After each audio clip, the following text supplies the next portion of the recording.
My name is Matthew Wayne Selznick, and this is another episode of Matthew Wayne Selznick Creates. It's a podcast where a creator, a veteran creator, I guess one could say, I've been at this for, well, the entire century so far, talks to you about what's been going on in my creative life.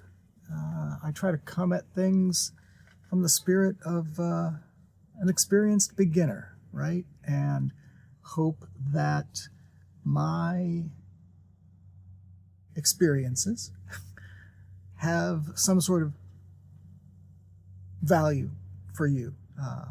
Hopefully there are teachable moments in my successes and my failures and my challenges and my just what happens. So, it's August 26th, 2025. It's around, 5:30 in the early evening. I'm on my patio. You might hear the easy up rustling in the light breeze that we have going on here. In the external extension of the lush and lavish studios of MWS Media in Southern California. So it's been a space of time since we last spoke. The majority of August has been very busy, mostly with client stuff. My day job is helping other creators bring their creations to fruition and to market and to an audience. This month I've been working with another coach who works with people in the professional sort of marketing, graphic design end of the creative economy. He helps those people kind of manage their careers and their aspirations in a professional sense. I've been helping him with various things, from website stuff to research to a little bit of editing, and also, and I'm grateful to be able to say this, and I think it's fair to say, being a bit of the therapist for the therapist. I've got a different perspective, as we all do, from what he might be accustomed to. So I'm pleased and grateful that there have been moments where my 58 years on the planet and my 25 to 30 years, depending on how you count it, of being a creator have provided value to him. I'm also working with a gentleman whose first book is coming out, a nonfiction book on the intersection of climate change and health, and building his website in time for the book launch. What else is going on? I've got my regular clients, including a writing coach and television writer, a sought-after speaker, author, and a psychologist. Anyway, and as of a couple of days ago, I'm doing the ebook, the paperback, and the audiobook production for another brand new writer's first work of fiction, first book at all. August has been packed. August has been busy. We also had we had a house guest here at the house, and just, the day-to-day in and out of all the stuff. I have not been able to find this time and the space to really just kind of sit down and talk to y'all. And in terms of my own creative endeavors, that is one of the things that's been kind of on my mind about what we might talk about today. I am happiest, and I think most in my element as a creative person when I can do what I like to call and I'm sure I'm not the first person to call it this. Maybe I am. Maybe I'm coining a term right now. Who knows? Free range creativity, right? There are many, many, many creative projects that I have kind of on my personal roadmap. And I like to dip in and out. I like the process of learning that comes along with pure creativity. I mentioned, I think, last episode that I've always been very much a sort of a just-in-time learner, right? And that's so true when I'm in the middle of a creative project, whether it's writing or world building that is so often intrinsic to my writing, my fiction writing, whatever it might be, there may be tangents. And though that sort of style, that sort of free-range creativity means that I need time to do that, and I need space and the opportunity to have deep focus, right? To hold on to many, many, many different things at once, kind of in my head, to percolate and let stir and surface and submerge. And there's this tectonic element to the way I think. Well, I'll speak for myself. The way my creativity works, things being subsumed and raised up and split and brought together, and the continents are constantly moving, right? And new territories are being generated out of old, and sometimes out of whole cloth, right? I think you get the analogy, right? That takes time, and it takes space, and it takes energy, and I don't think I'm alone in this approach. I'd love to hear from you. Of course, you can leave a comment, however you might be consuming this, whether you're watching on YouTube or you've subscribed in the podcast app or device of your preference, or you go to mattselznick.com and just comment in the show notes for this episode. Are you like that? Are you a free-range creator? Tell me what your practice is like. Tell me what your practice is like, and tell me what the challenges are that you face in pursuing your particular way of creating, your particular ideal way of creating, right?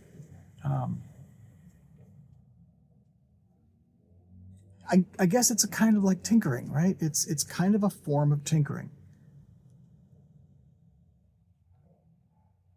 And it all kind of comes together, for me at least, as one sort of massive project, body of work, I guess you would say. Especially when it comes to my fiction, it's all connected. Now, that's not to say that at a certain point you don't need to buckle down and focus primarily on one thing, one aspect of the mega project, whether that's a book or a story or a song or whatever it might be. And dedicated and consistent and committed work absolutely has its place.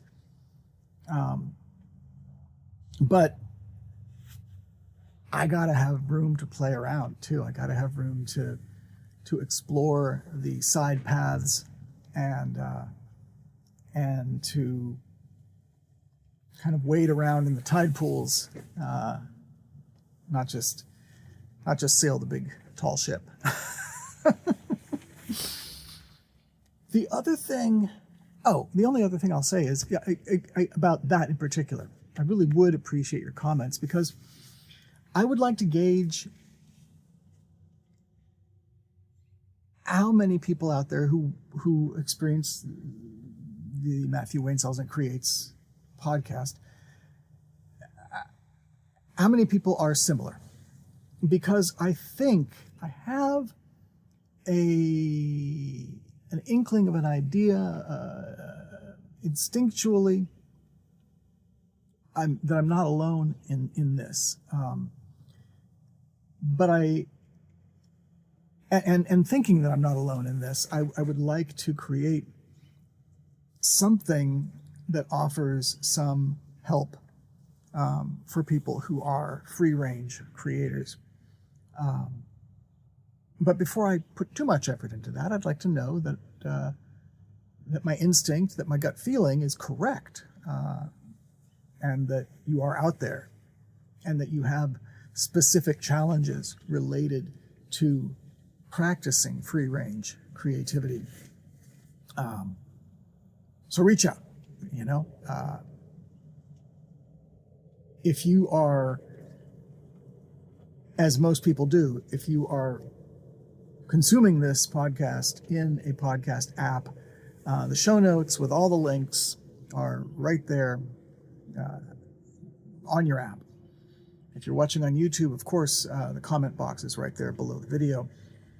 And if you receive this through the Multiversalists community, my mailing list community, then, of course, you can just reply to the email, right? Let me know what you think about how you create. Are you a free-range creator? And what does that mean for you? And what are the challenges that you face in trying to pursue free-range creativity? I appreciate it. The other thing that's been on my mind that I've been thinking about is the concept of the origin story. As part of an exercise that helps people, creators, sort of glean who their target audience, if you're not watching the video, I just made air quotes, who their intended audience is. Let's put it that way.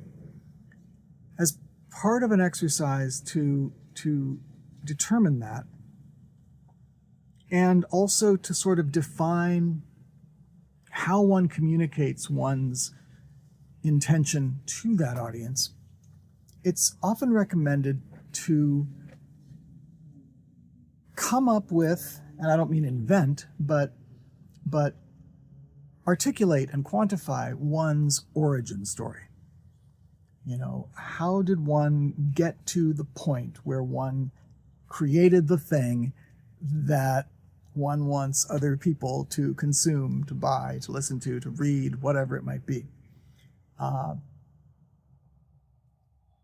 Marketers and entrepreneurs will often also do this because it is an instrument of marketing to sort of have this origin story down pat. It's kind of like the elevator pitch, but for your life and your inspirations in connection to the thing you're elevator pitching about, right? But I've been thinking,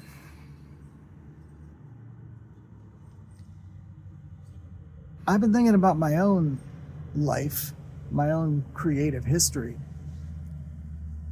I'm 58 years old, newly 58, and I have had several origin stories. And I don't think I'm done with origin stories.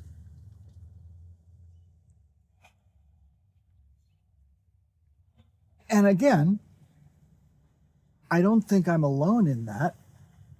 If you're alive and you have lived really any amount of time, you have gone through changes. You've gone through periods of growth and crisis and celebration and transformation and stagnation. And if with enough time and perspective, and I'm not saying you have to be in your 50s to arrive at this, but with enough time and inclination to reflect, I think we can all see that that we've had several origin stories. There's something to that. I think part of it is the idea that if one is embarking on a creative path, perhaps late in life, and by the way, late in life could mean anything. It doesn't have to mean you're actually middle-aged or old or elderly, and your first, it's your first time, tapping at the keyboard or strumming a guitar or whatever.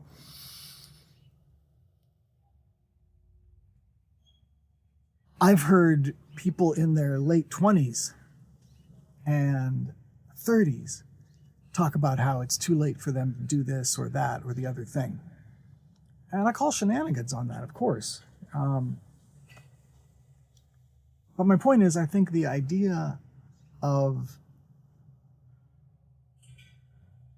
when we start and when we're allowed to start, honestly, feeding our soul, right? Embracing a creative life.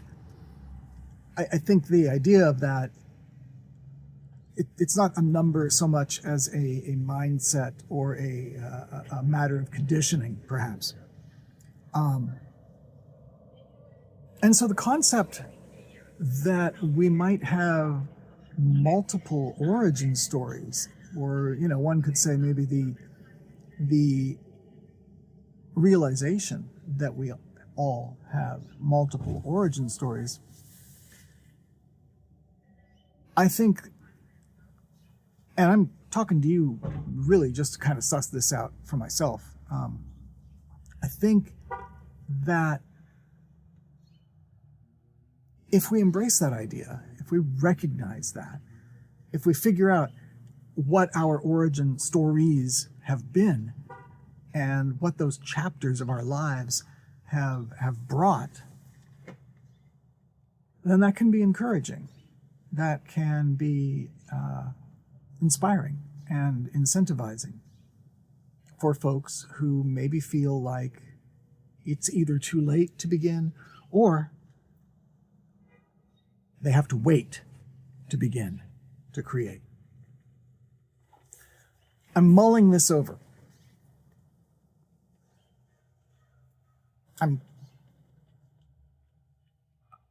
The thoughts, the thing that I have to say about this has been nagging at me in the back of my head for a couple of months at least now. And this is the first time I've kind of articulated it, and especially the first time that I've said anything about it, in a public forum. Same thing, right? I don't care how old you are. If you feel as if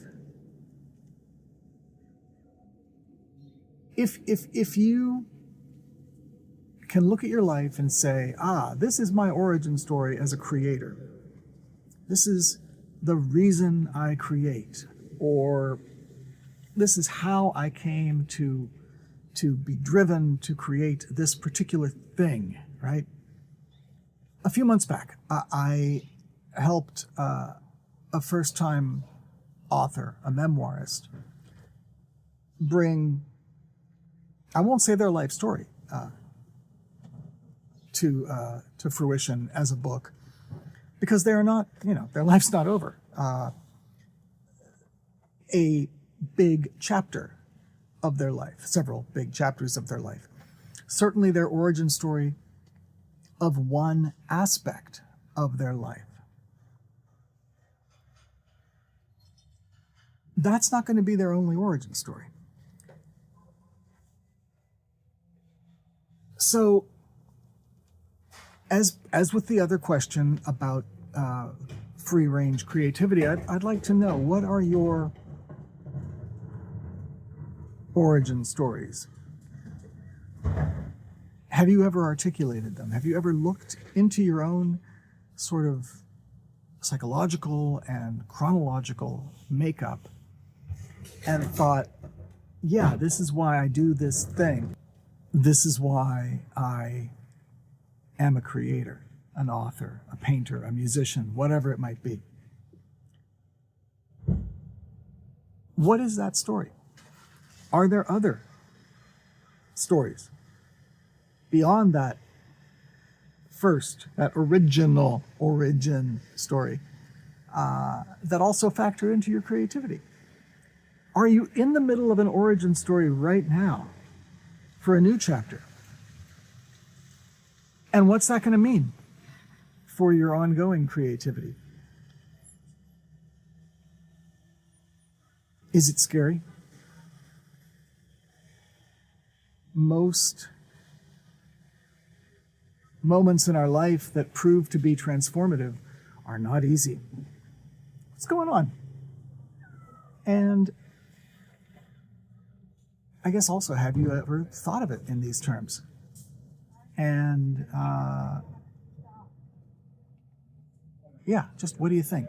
I know this one's a little more vague, right? And I'm asking you to perhaps contribute information that might make you feel a little vulnerable. So, at your comfort level. But what do you think of the idea of multiple origin stories in your creative life? And how that connects with when you began being actively creative, or how does it factor into when you will begin to be actively creative? As always, just like with the other stuff,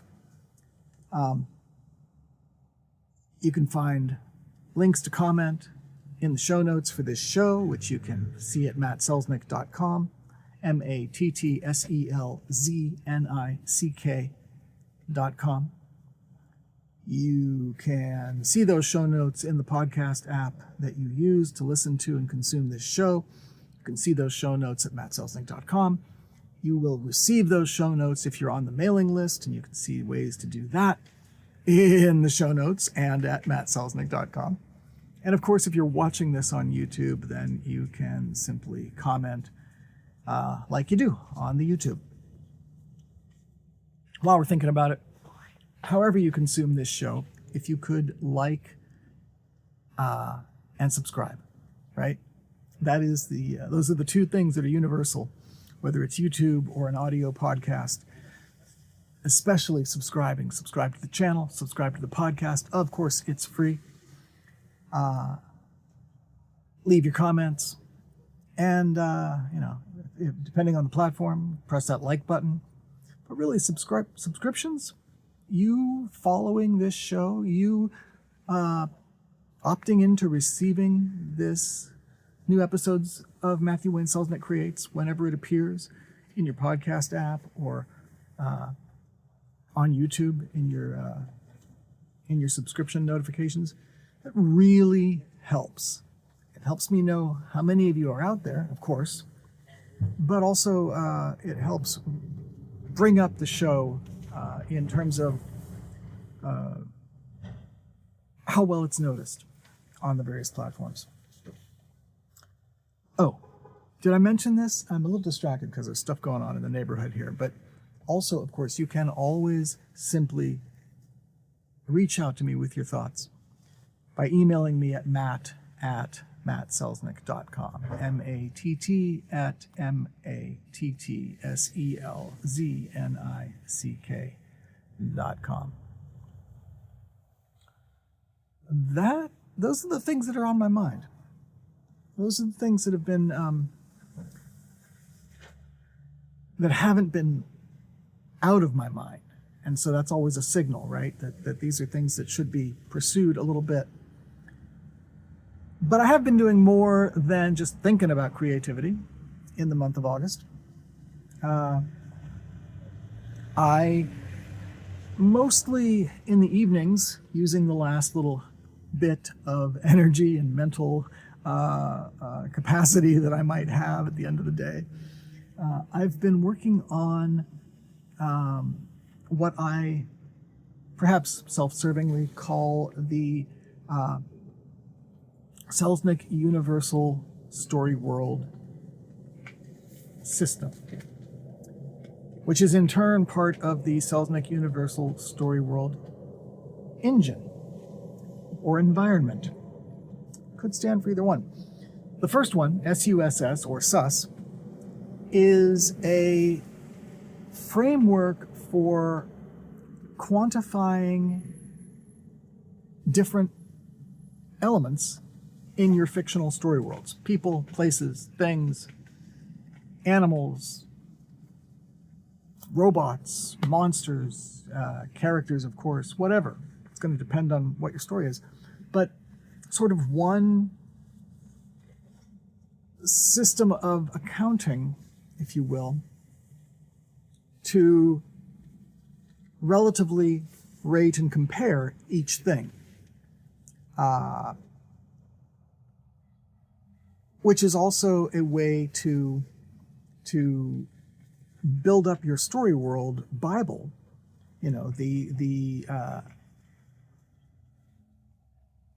the collection of data about your fictional worlds. It's a way to have all that stuff in an internally consistent way. Some of you might be thinking that kind of sounds like a role-playing game system, which also is fundamentally a set of rules and guidelines to quantify characters and things and creatures and items and buildings and places and robots and cars and whatever. And you'd be right. The Selznick Universal Storyworld system is also potentially a tabletop role-playing game rules set. However, I'm not, how do I put this? It is definitely inspired by that concept. That there are statistics and attributes and traits that one can assign to anything that define it in a way that is relatively comparable to everything else that's also defined using those same attributes, traits, what have you. It is like a role-playing game in that sense. But unlike a role-playing game, the intention is to quantify. The primary intention is to be able to put everything down in a way that can be easily looked at and said, oh yeah, okay, well, this character is not just this tall, but compared to this other character, they are a little bit stronger. And to be able to see these things at a glance, they're a little faster. They have these specific skills, and they're this good or this bad at those skills compared to this other character. Unlike a role-playing game, I have no interest in balanced rules, right? Because life isn't like that. Fiction isn't like that. So I'm not interested in making sure that, like a role-playing game, that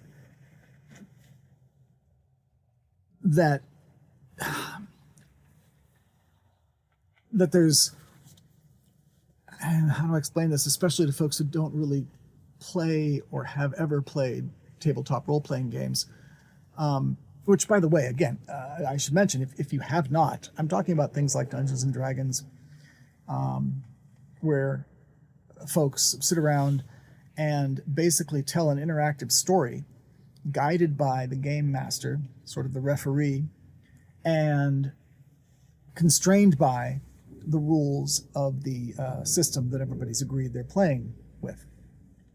Dungeons and Dragons is probably the most established and commercially most familiar example of this. There are many others.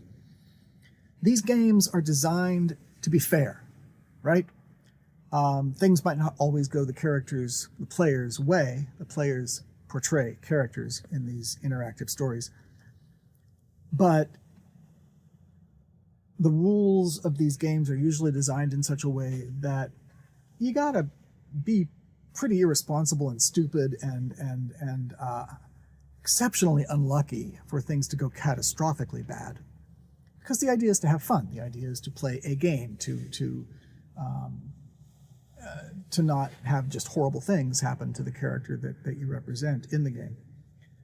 But again, fiction's not like that. Life's not like that. Life is not balanced. A 7-year-old kid could suddenly find themselves encountering, an adult murderer and have zero chance of survival. In a role-playing game, there's almost always a chance of survival, right? That's an extreme example, but I think you see what I'm saying. The Selznick Universal Storyworld system is not interested in gameplay, but simply quantifying in a way that different elements in your story world can be compared and weighed against one another. So I've been working on that. I don't need to do it out of whole cloth because there's a wonderful generic role-playing game sort of toolkit called Fudge. It used to stand for Freeform Universal Universal, I don't remember what it stood for. But I'll find out and I'll put it in the show notes. You can figure it out there. Fudge is freely available on the web and is licensed in such a way that folks can use it with proper credit in their own projects. So I'm using it as a baseline because it is very conducive to what I would like to do. And it's extremely flexible, and it can be changed and adapted and molded, rather like a big goopy pile of fudge. The Selznick Universal Storyworld system is the sort of nuts and bolts of the Selznick Universal Storyworld engine or environment. I have not decided. Sus is the mechanical part of SUSE, S-U-S-E, SUSE. SUSE is the larger sort of framework to actually record your story world. Indeed, it's sort of a one-stop home for not just your story worlds, your story world Bibles, all the things one needs to know, and by one I mean the author, needs to know and keep track of in their novels, especially if you have novels and short stories and novellas and novelettes and plays and who knows what else, any kind of narrative storytelling, especially if you have multiple pieces of narrative storytelling that all take place in the same story world. A series of books, a franchise of video games or films, comic book series, what have you. SUSE, the Selznick Universal Storyworld engine or environment,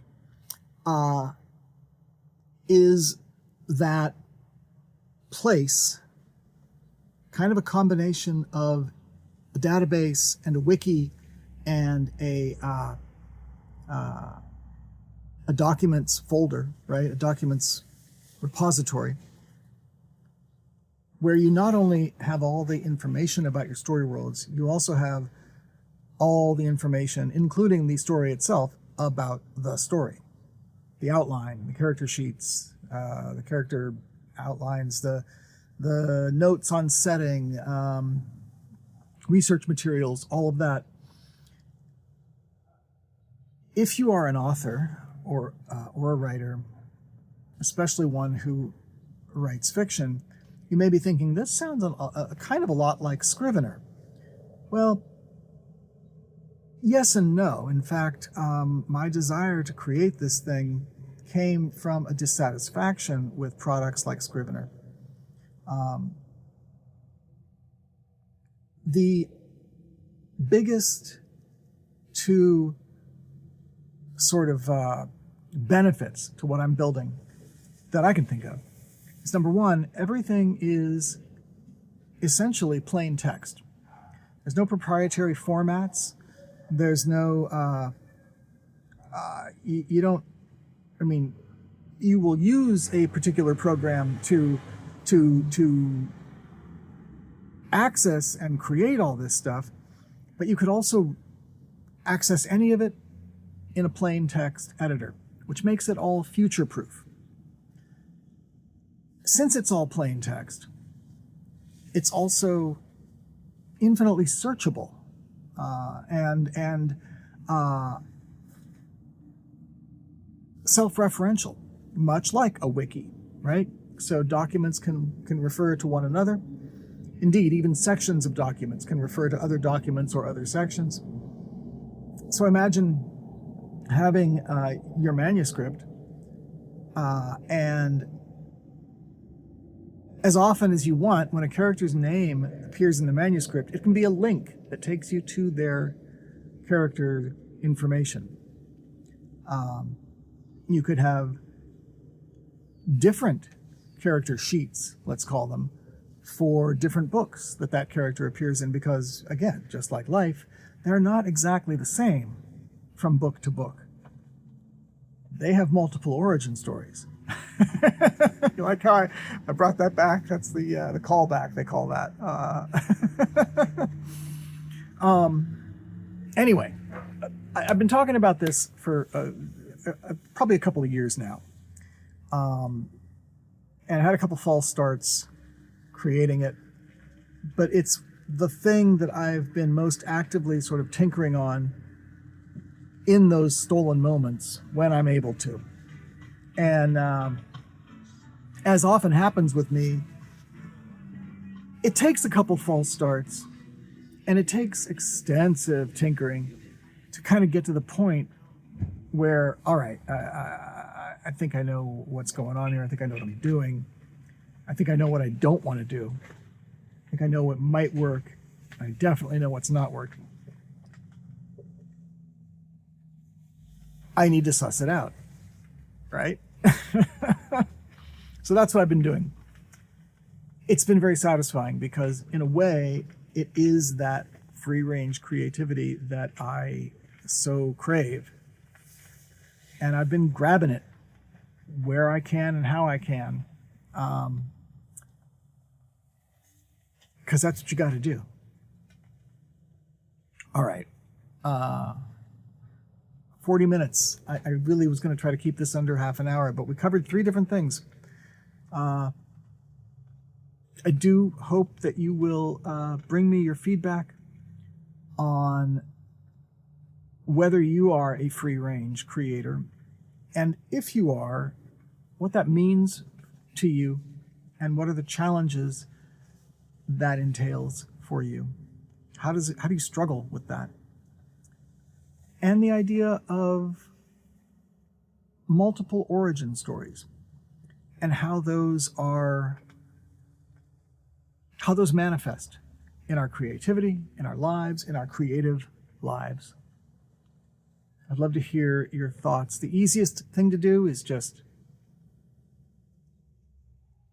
If you're watching on YouTube, just comment there. If you'd like to be a little more private about what you share with me, feel free to email me at matt@mattselznick.com. Again, it's matt@mattselznick.com. I really hope to hear from you. And that's it. My name, which I've mentioned more than a few times in this particular episode, is Matthew Wayne Selznick. Take care.